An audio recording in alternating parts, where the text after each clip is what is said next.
Dear students, welcome back to my channel. Homework ക്ലാസ്സിൻ്റെ പുതിയൊരു വീഡിയോയിലേക്ക് എല്ലാ കൂട്ടുകാർക്കും സ്വാഗതം.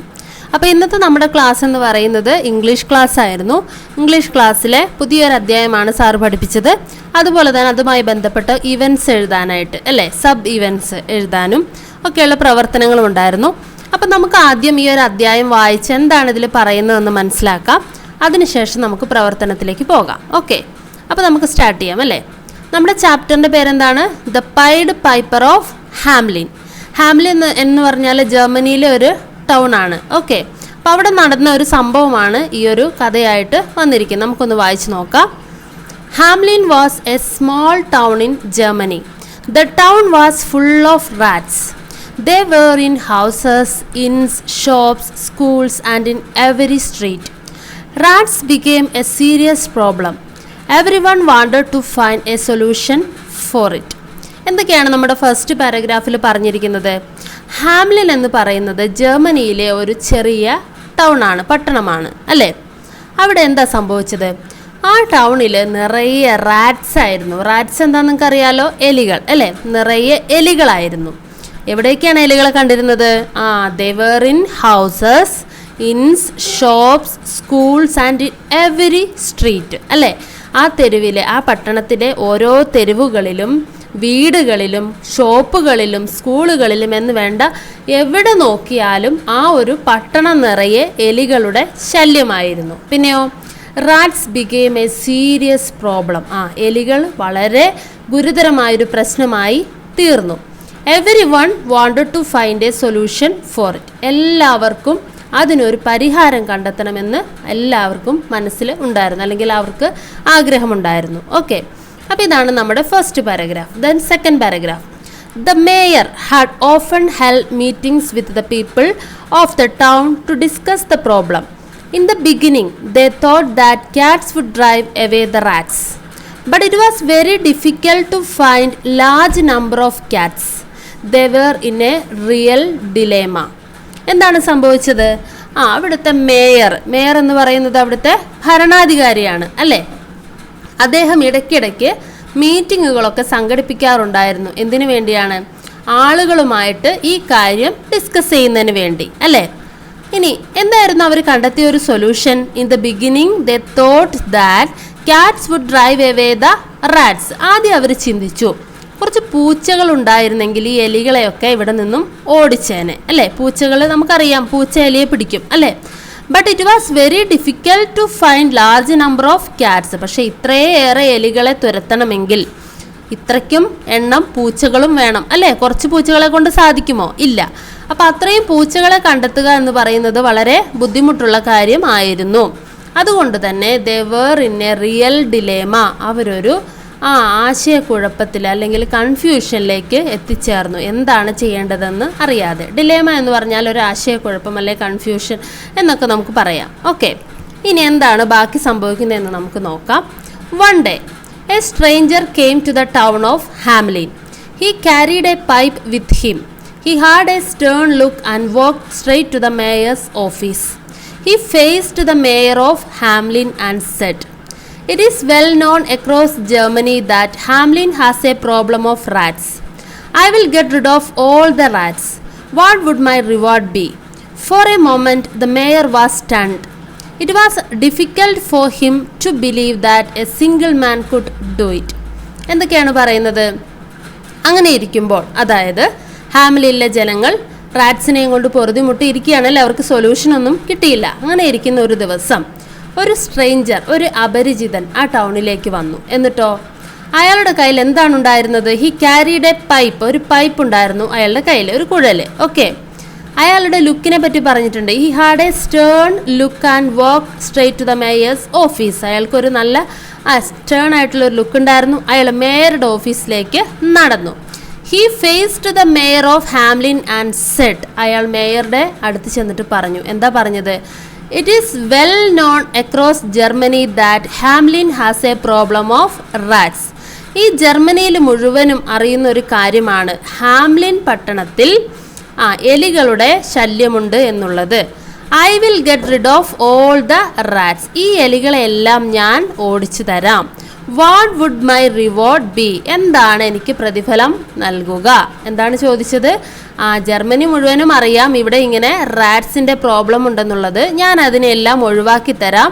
എന്തായിരിക്കും എൻ്റെ പ്രതിഫലം? For a moment the mayor was stunned. ഒരു നിമിഷത്തേക്ക് മേയർ ഒന്നിങ്ങനെ സ്തംഭിച്ചു നിന്നു. സ്റ്റണ്ട് ചെയ്യാന്ന് പറഞ്ഞാൽ സ്തംഭിച്ചു നിൽക്കാം. എന്തുകൊണ്ടായിരിക്കാം? It was difficult for him to believe that a single man could do it. അദ്ദേഹത്തിന് വിശ്വസിക്കാൻ തന്നെ പ്രയാസമായിരുന്നു ഒരു മനുഷ്യനെ കൊണ്ട് ഇത് സാധിക്കുമോ എന്ന കാര്യം, അല്ലേ? മേയറും അവിടുത്തെ ജനങ്ങളും ഒരുപാട് ആലോചിച്ചതാണല്ലേ എന്താ ചെയ്യേണ്ടതെന്ന്. പക്ഷേ അവർക്കൊരു പരിഹാരം കിട്ടിയില്ലായിരുന്നു. അപ്പോൾ ഒരാൾ വന്നിട്ട് പറയുകയാണ്, നിങ്ങൾ വിഷമിക്കേണ്ട, സംഭവം ഞാൻ ശരിയാക്കി തരാം, പക്ഷേ എനിക്ക് എന്താണ് പ്രതിഫലം തരിക എന്ന് ചോദിച്ചപ്പോൾ മേയർ ഒരു നിമിഷം സ്തംഭിച്ചു നിന്നു. എന്താണ് ഇയാൾ പറയുന്നത്? ഇയാളെ കൊണ്ടത് സാധിക്കുമോ എന്ന്. ഓക്കെ, ഇനി 10,000 gold coins from our treasury if you can do as you promise, said the mayor. The stranger nodded his head and said, in a day's time Hamlin will have no rats. എന്താ പറഞ്ഞത്? അപ്പോൾ നമ്മുടെ mayor പറയാണ് 10,000 gold coin, 10,000 സ്വർണ്ണ നാണയങ്ങൾ from our treasury, ഞങ്ങളുടെ ഖജനാവിൽ നിന്നും തരും ഇതിന് പ്രതിഫലമായിട്ട്. If you can do as you promise, നിങ്ങൾ ഇപ്പോൾ പറഞ്ഞതുപോലെ ചെയ്യുകയാണെങ്കിൽ 10,000 സ്വർണ്ണ നാണയങ്ങൾ ഖജനാവിൽ നിന്നും ഞാൻ തരും. ട്രഷറി എന്ന് പറഞ്ഞാൽ ഖജനാവ്.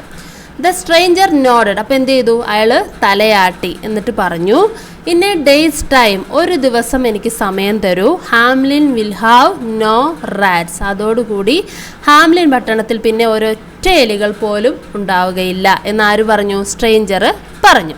പിന്നെ എന്തായിരിക്കും സംഭവിച്ചിട്ടുണ്ടാവുക? The stranger walked out into the street, pulled out his pipe and started playing it. An eerie sound floated in the air. People of Hamlin could hear the beautiful tune from every corner of Hamlin and were paralyzed by the enchanting music. എന്താണ് സംഭവിച്ചത്? ഇയാളിത് പറഞ്ഞിട്ട് ആ തെരുവിലേക്ക് നടന്നു. എന്നിട്ട് അയാളുടെ ആ pipe വലിച്ച് പുറത്തേക്ക് എടുത്തു. അത് പ്ലേ ചെയ്യാനായിട്ട് തുടങ്ങി, ആ കുഴലൂതാനായിട്ട് തുടങ്ങി. അപ്പോൾ ഒരു സൗണ്ട് വന്നു, ഈറി സൗണ്ടാണ് വന്നത്. അത് നമ്മുടെ എയറിൽ, അവരുടെ എയറിൽ ഇങ്ങനെ ഒഴുകി ഒഴുകി നടന്നു. ബ്യൂട്ടിഫുൾ സൗണ്ടാണ് അല്ലേ? People of Hamlin could here the beautiful tune from every corner of Hamlin. ആ ഒരു ഹാംലിൻ പട്ടണത്തിലെ ജനങ്ങൾക്കെല്ലാം മനോഹരമായ ശബ്ദം കേൾക്കാനായിട്ട് കഴിഞ്ഞു. എല്ലാവരും ആ സൗന്ദര്യമുള്ള ഭംഗിയുള്ള മ്യൂസിക്കിൽ മുഴുകി നിൽക്കുകയാണ്. ഓക്കെ, ഇനി all of a sudden there was a whirring noise. Thousands of rats came all the way from various directions. They followed the piper. It seemed that the rats were mesmerized by the delightful music of the pipe. The stranger headed towards the sea with all the rats of Hamlin behind him. It was an extraordinary sight for the folks of Hamlin. എന്താ പിന്നീട് സംഭവിച്ചത്? പെട്ടെന്ന് ഒരു വിറിങ് noise അതിൽ നിന്നും ഉണ്ടായി. എന്താണ്? Thousands of rats വരികയാണ്. എങ്ങോട്ട്? എല്ലാ ഡയറക്ഷനിൽ നിന്നും തൗസൻഡ്സ്, ആയിരക്കണക്കിന് എലികൾ ഈ ശബ്ദം കേട്ടുകൊണ്ട്, ഈ കുഴലൂതുന്നത് കേട്ടുകൊണ്ട് വരികയാണ്. അവർ ആ പൈപ്പറെ, ഇയാളെ ഫോളോ ചെയ്തു. ഓക്കെ, എന്നിട്ട് എന്താണ്? അവരെ it seemed that the rats were mesmerised by the delightful music of the pipe. ആ പൈപ്പിൻ്റെ അത്രയും ഭംഗിയുള്ള മ്യൂസിക് കേട്ട് എല്ലാം മറന്ന് എലികൾ അയാളെ ഫോളോ ചെയ്യാനായിട്ട് തുടങ്ങി. The stranger headed towards the sea. അയാൾ കടലിനെ ലക്ഷ്യമാക്കി നടന്നു. With all the rats of Hamelin behind him. അദ്ദേഹത്തിൻ്റെ പുറകിലായിട്ട് ഹാംലിനെ മുഴുവൻ എലികളും ഉണ്ടായിരുന്നു. It was an extraordinary sight for the folks of Hamelin. അതൊരു വല്ലാത്ത കാഴ്ചയായിരുന്നു ഹാംലിനിലെ ആളുകൾക്ക്. Okay, the stranger played the pipe continuously and walked right into the sea. The rats followed him in large numbers and all of them were caught by the waves which dragged them into the sea. All the rats of Hamlin were drowned. The strange piper thus got rid of all the rats. He kept his word. പിന്നീട് എന്താ സംഭവിച്ചത്? ഈ stranger ഈ pipe ഇങ്ങനെ play ചെയ്തുകൊണ്ട് കടലിന് നേരെ നടന്നു അല്ലേ? അപ്പം അദ്ദേഹത്തിൻ്റെ പുറകിൽ എലികളുണ്ടല്ലേ, എലികളെല്ലാം അദ്ദേഹത്തെ ഫോളോ ചെയ്യാണ്. ഈ ലാർജ് നമ്പർ ഓഫ് റാറ്റ്സും എന്ത് ചെയ്തു? അദ്ദേഹത്തെ ഫോളോ ചെയ്തത്. അവരെല്ലാം കടലിനരികിലേക്ക് ചെന്നതും തിരമാലകൾ വന്ന് അവരെ വലിച്ചുകൊണ്ടുപോയി എന്നാണ് പറയുന്നത് അല്ലേ? Waves which dragged them into the sea, കടലിലേക്ക് വലിച്ചു കൊണ്ടുപോയി. അപ്പോൾ എന്ത് സംഭവിച്ചു? All the rats of Hamelin were drowned, ആ എലികളെല്ലാം മുങ്ങിച്ചത്തുപോയി. The strange piper thus got rid of all the rats, അപ്പം ആ പട്ടണത്തിലെ എല്ലാ എലികളെയും ആരാണ് ഒഴിവാക്കി തന്നത്? ആ സ്ട്രേഞ്ച് പൈപ്പർ ഒഴിവാക്കി തന്നു. ഹി കെപ്റ്റ് ഹിസ് വേർഡ്, അദ്ദേഹം അദ്ദേഹത്തിൻ്റെ വാക്ക് പാലിച്ചു. The stranger approached the mayor for his reward. The mayor and the townspeople enjoyed watching the bizarre sight, but the mayor had changed his mind. When the stranger went to him, he said, "It is a wonderful task you have accomplished, but is not 10,000 gold coins a hefty reward for a day's work? I will pay you 500 gold coins." The stranger looked at the mayor and then walked out. പിന്നീട് എന്താ സംഭവിച്ചത്? ഈ stranger അദ്ദേഹം പറഞ്ഞ വാക്ക് പാലിച്ചു. പക്ഷെ mayor അദ്ദേഹത്തിൻ്റെ വാക്ക് പാലിച്ചോ? ഇല്ല അല്ലേ? കാരണം എന്താ? സ്ട്രേഞ്ചർ മേയറുടെ അടുത്ത് ചെന്നപ്പോൾ എന്താണ് മേയർ പറഞ്ഞത്? മേയറും ആ ടൗണിലെ ആളുകളും ഇതെല്ലാം എൻജോയ് ചെയ്ത് വാച്ച് ചെയ്ത് ഇങ്ങനെ നിൽക്കുകയാണ് അല്ലേ? പക്ഷേ മേയർ തൻ്റെ മനസ്സ് മാറ്റി. എന്നിട്ടോ അയാൾ എന്താ പറഞ്ഞത് സ്ട്രേഞ്ചറോട്? അയാൾ പറഞ്ഞു, "it is a wonderful task you have accomplished." നിങ്ങൾ ചെയ്തത് വളരെ മനോഹരമായിട്ടുള്ള ഒരു ടാസ്ക് തന്നെയാണ്. പക്ഷേ is not 10,000 gold coins a hefty reward for a day's work. ഒരു ദിവസത്തെ ജോലിക്ക് 10,000 സ്വർണ്ണ നാണയങ്ങൾ തരിക എന്ന് പറയുന്നത് കുറച്ച് കൂടുതലല്ലേ എന്ന് ആര് ചോദിക്കുകയാണ്? മേയർ ചോദിക്കുകയാണ്. "I will pay you 500 gold coins." ഞാൻ നിങ്ങൾക്ക് 500 ഗോൾഡ് കോയിൻസ് തരാം. അപ്പോൾ മേയർ തൻ്റെ വാക്ക് പാലിച്ചില്ല, മാറ്റി പറഞ്ഞു അല്ലേ? The stranger looked at the mayor and then walked out. Stranger മേയറെ ഒന്ന് നോക്കിയിട്ട് നടന്ന് പോയി. പിന്നീട് എന്തായിരിക്കും സംഭവിച്ചിട്ടുണ്ടാവുക? In the street he pulled out his pipe again and started playing it. This time it was a different sound but eerie as well. All the children of Hamelin started to follow the stranger. അയാൾ എന്ത് ചെയ്തു?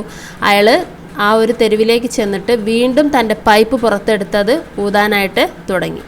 ആ സമയം മറ്റൊരു ശബ്ദത്തിലാണ് അയാൾ അത് വായിച്ചത്. അപ്പോൾ ആ നഗരത്തിലെ എല്ലാ കുട്ടികളും ചിൽഡ്രനും അയാളെ ഫോളോ ചെയ്യാനായിട്ട് തുടങ്ങി. He walked out of town and disappeared into the mountains. The children followed him. Their parents wept. Where had the stranger taken their children? They complained to the mayor, but he was helpless. He felt guilty that he had been dishonest with the stranger. എന്താ പിന്നീട് സംഭവിച്ചത്? കുട്ടികൾ അയാളെ follow ചെയ്യാൻ തുടങ്ങി. അയാൾ പുറത്തേക്ക് നടന്ന് മലനിരകൾക്കിടയിൽ അപ്രത്യക്ഷനായി. അതോടൊപ്പം തന്നെ കുട്ടികളും അപ്രത്യക്ഷരായി. Their parents wept. അവരുടെ മാതാപിതാക്കൾ കരഞ്ഞു. Where had the stranger taken their children? ഞങ്ങളുടെ കുട്ടികളെ എങ്ങോട്ടാണ് കൊണ്ടുപോയതെന്ന് അവർ ചോദിച്ചു അല്ലേ? They complained to the mayor. അവർ മേയറോട് കംപ്ലൈൻറ്റ് പറഞ്ഞു. പക്ഷേ മേയർ ഹെൽപ്ലെസ് ആയിരുന്നു. മേയർക്കൊന്നും ചെയ്യാൻ പറ്റില്ലായിരുന്നു. He felt guilty. അദ്ദേഹത്തിന് കുറ്റബോധം തോന്നി. That he had been dishonest with the stranger. ആ സ്ട്രേഞ്ചറോട് സത്യസന്ധമായിട്ട് ഇരിക്കാൻ സാധിക്കാഞ്ഞതിൽ മേയർക്ക് കുറ്റബോധം തോന്നി. ഇത്രയാണ് നമ്മുടെ സ്റ്റോറി. ഇപ്പം നിങ്ങൾക്ക് ശരിക്കും മനസ്സിലായെന്ന് വിചാരിക്കുന്നു. അപ്പോൾ മേയർ പറഞ്ഞ വാക്ക് പാലിക്കാത്തത് കൊണ്ട് സ്ട്രേഞ്ചർ ചെയ്തതാണ്. ഓക്കെ, അപ്പോൾ ഇനി നമുക്ക് നമ്മുടെ പ്രവർത്തനങ്ങളിലേക്ക് പോകാം അല്ലേ? അപ്പം അതിന് മുമ്പ് കുറച്ച് വാക്കുകൾ നമുക്കൊന്ന് പരിചയപ്പെടാം. ചിലപ്പോൾ നിങ്ങൾക്ക് അറിയുന്ന വാക്കുകളായിരിക്കും. ഡിലേമ, നമ്മളിപ്പോൾ കണ്ടതാണ്. ഡിലേമ എന്ന് പറഞ്ഞാൽ ഒരു ഡിഫിക്കൽട്ട് സിറ്റുവേഷനാണ്. എന്താണ് ചെയ്യേണ്ടതെന്ന് അറിയാത്തൊരു സാഹചര്യം, അതിനാണ് ഡിലേമ എന്ന് പറയുക. ട്രഷറി എന്ന് പറഞ്ഞാൽ A place in which stores of wealth R kept, അതായത് പണമെല്ലാം സൂക്ഷിച്ചു വെച്ചിരിക്കുന്ന ഒരു സ്ഥലം. അതായത് രാജാക്കന്മാരുടെ കാലത്തൊക്കെയാണ് നമ്മൾ അതിനെ ഖജനാവ് എന്നൊക്കെ പറയും അല്ലേ? ഇപ്പോഴും ഖജനാവ് എന്നാണ് പറയുക. അതേപോലെ അതാണ് ട്രഷറി. പിന്നെ എൻചാൻറ്റിങ് എന്ന് പറഞ്ഞിട്ടുണ്ടെങ്കിൽ ഡിലൈറ്റ്ഫുള്ളി ചാമിങ് ഓർ അട്രാക്റ്റീവ് ആയിട്ടുള്ള ബ്യൂട്ടിഫുൾ എന്നൊക്കെയുള്ള അർത്ഥമാണ്. വിറിങ് എന്ന് പറഞ്ഞാൽ ഒരു സൗണ്ടാണ്. ഓക്കെ, വൈബ്രേറ്റിംഗ് സൗണ്ടാണ്. മെസ്മറൈസ് എന്ന് പറഞ്ഞാൽ ക്യാപ്ചർ ദ കംപ്ലീറ്റ് അറ്റൻഷൻ, ശ്രദ്ധ പിടിച്ചു പറ്റുക, അല്ലെങ്കിൽ എന്തിലെങ്കിലും മുഴുകി നിൽക്കുക എന്നൊക്കെ പറയില്ലേ, അതാണ് മെസ്മറൈസ്. ഡിലൈറ്റ്ഫുൾ എന്ന് പറഞ്ഞാൽ ചാമിങ്, മനോഹരമായ. ഹെഫ്റ്റി എന്ന് പറഞ്ഞാൽ ലാർജ്. ഓക്കെ, പിന്നെ അടുത്ത ഒരു പ്രവർത്തനം, അതിന് മുമ്പ് ഈവൻറ്റ്സ് നോക്കാം. നമുക്കിതിലെ പ്രധാനപ്പെട്ട ഈവൻറ്റ്സ് എന്തൊക്കെയാണ്? The town of Hamelin is full of rats, അതാണ് ഫസ്റ്റ് ഇവൻറ്റ് അല്ലേ? ഹാംലിൻ ടൗണിൽ നിറയെ എലികളായിരുന്നു. A stranger arrives at Hamelin, ഒരു സ്ട്രേഞ്ചർ ഹാംലിനിൽ എത്തിച്ചേർന്നു. The mayor offers 10,000 gold coins, mayor 10,000 gold coin offer ചെയ്തു. The stranger get rid of the town from rats. Stranger എന്ത് ചെയ്തു? ആ ടൗണിനെ റാറ്റ്സിൽ നിന്നും രക്ഷിച്ചു അല്ലേ. The mayor doesn't keep his word. പക്ഷേ മേയർ തൻ്റെ വാക്ക് പാലിച്ചില്ല. The stranger plays his pipe the second time. രണ്ടാമത്തെ പ്രാവശ്യവും സ്ട്രേഞ്ചർ തൻ്റെ പൈപ്പ് പ്ലേ ചെയ്തു. All the children from the town followed him and disappeared. ആ ടൗണിലെ എല്ലാ കുട്ടികളും അദ്ദേഹത്തെ ഫോളോ ചെയ്തു, എന്നിട്ട് ഡിസപ്പിയർ ആയി. ഓക്കെ, ഇനി നമ്മുടെ ഒരു പ്രവർത്തനമാണ് check how well you have read. The following are the main events of the story. Write the sub-events connected to them. Main events 4 തന്നിട്ടുണ്ട്. നിങ്ങൾ സബ് ഇവൻറ്റ്സ് ആണ് എഴുതി ചേർക്കേണ്ടത്. ഒന്നാമത്തത് ഇതാണ്, the town of Hamelin is full of rats. അതിൻ്റെ sub events എന്തൊക്കെയാണ്? Rats become a serious problem അല്ലേ. റാറ്റ്സ് അവിടെ വളരെ സീരിയസ് ആയിട്ടുള്ള ഒരു പ്രോബ്ലം ആയിരുന്നു. Everyone wanted a solution. എല്ലാവർക്കും ഒരു സൊല്യൂഷൻ വേണമായിരുന്നു. Cats would drive away the rats. അവർ കണ്ടുപിടിച്ചത് എന്തായിരുന്നു? ക്യാറ്റ്സിനെ കൊണ്ട് ഇതിനെ ഓടിക്കാമെന്ന് കണ്ടുപിടിച്ചു അല്ലേ. രണ്ടാമത്തത്, a stranger arrives at Hamelin. ഹാംലിനിൽ ഒരു സ്ട്രേഞ്ചർ വരുന്നു. പിന്നെ അതിൻ്റെ സബ് ഇവൻറ്റ്സ് എന്തൊക്കെയാണെന്ന് നോക്കാം. He walked straight to the mayor's office. അയാൾ മേയറുടെ ഓഫീസിലേക്ക് നടന്നു. He offered to get rid of all the rats. എല്ലാ എലികളെയും അവിടെ നിന്ന് ഓടിക്കാമെന്ന് അയാൾ പറഞ്ഞു അല്ലേ. He asked a reward for that. അതിനൊരു പ്രതിഫലം ചോദിച്ചു. അടുത്തത്, the mayor offers 10,000 gold coins. Mayor 10,000 സ്വർണ്ണ നാണയങ്ങൾ ഓഫർ ചെയ്തു. അതിൻ്റെ സബ് ഇവൻറ്റ്സ് എന്തൊക്കെയാണ്? The stranger started playing his pipe. Stranger തൻ്റെ പൈപ്പ് പ്ലേ ചെയ്യാൻ തുടങ്ങി. All the rats followed him. എല്ലാ റാറ്റ്സും അയാളെ ഫോളോ ചെയ്തു. He walked towards the sea and all the rats drowned. അയാൾ കടലിന് നേരെ നടന്നു. എല്ലാ എലികളും മുങ്ങിച്ചത്തു. But the mayor did not give the reward. പക്ഷേ മേയർ റിവാർഡ് നൽകിയില്ല. നാലാമത്തത്, the stranger plays his pipe the second time. രണ്ടാം പ്രാവശ്യവും സ്ട്രേഞ്ചർ തൻ്റെ പൈപ്പ് പ്ലേ ചെയ്തു. All the children started to follow him. എല്ലാ കുട്ടികളും അയാളെ ഫോളോ ചെയ്യാൻ തുടങ്ങി. He walked out of the town and disappeared into the mountains. അയാൾ ടൗണിൻ്റെ പുറത്തേക്ക് നടന്ന് മലനിരകൾക്ക് ഇടയിൽ അപ്രത്യക്ഷനായി. The children followed him. കുട്ടികളും അയാളെ ഫോളോ ചെയ്തു. The mayor felt guilty. മേയർക്ക് കുറ്റബോധം തോന്നി. ഓക്കെ, അപ്പോൾ ഇത്രയും പ്രവർത്തനങ്ങൾ കംപ്ലീറ്റ് ചെയ്യുക. നിങ്ങളുടെ പാഠപുസ്തകം പല പ്രാവശ്യം വായിക്കുക, മനസ്സിലാക്കുക, അറിയാത്ത വാക്കുകളുടെ അർത്ഥമൊക്കെ എഴുതി പഠിക്കുക. അപ്പോൾ നമുക്കിനി അടുത്തൊരു ക്ലാസ്സിൽ കാണാം. ബൈ.